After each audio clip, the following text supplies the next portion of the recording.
Tissa.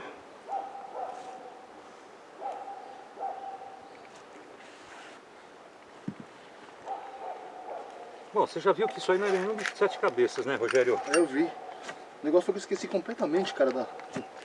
Você Pra mim tinha colocado 15 já. minutos lá, eu fiquei enrolando que eu falei, pô, Rogério, até ele mudar o pau de carga, eu posso conversar um pouquinho aqui. É, então. Aí quando eu vi que você tava lá, pô, eu tava enrolando porque eu queria que a Cris filmasse aqui também. Pode carga tá pronto.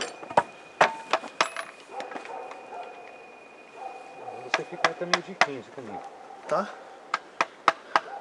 Bom, se bem que ontem a gente ficou meia hora, né? Relaxa, cara. Ficou de horário. Não relaxo não, Rogério. Não relaxo, meu. O que é certo, cara. Eu não esquento a cabeça, mas eu quero as coisas feitas direito. Ah, sim. Nem pra você, nem pra mim. É o certo.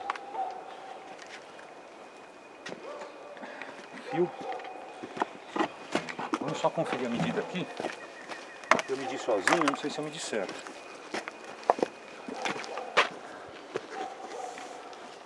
Peraí, deixa eu chegar mais perto. Deixa eu entrar na obra aí. No meio do pé lá.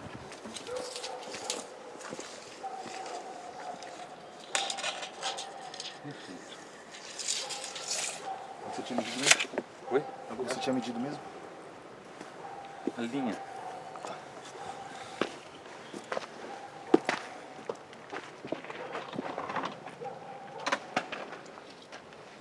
O giz tá aí. Ah, tem uma usar pra marcar. Não vai usar nada. Já tá marcado. E tá certo. Vamos deixar a furadeira. O fio da furadeira, assim.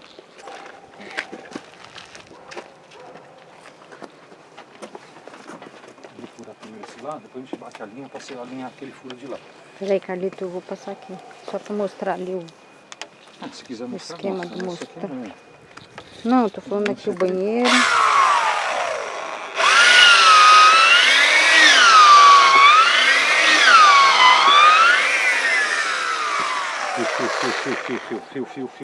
Fio.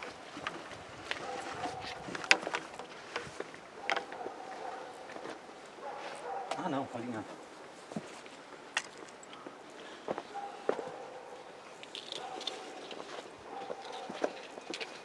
Tira o fio de cima, Rogério. Você sabe qual é o esquema, né? Sim. Não ficar enviesado um furo com o outro.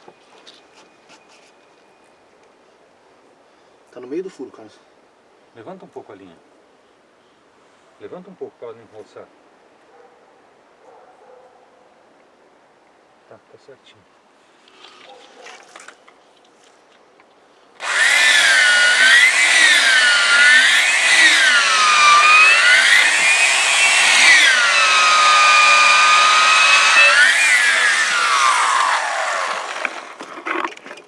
Rebaixar. Ai, adoro essa Você sabe... Você sabe dar pausa aqui? Para. Não tem pausa, para.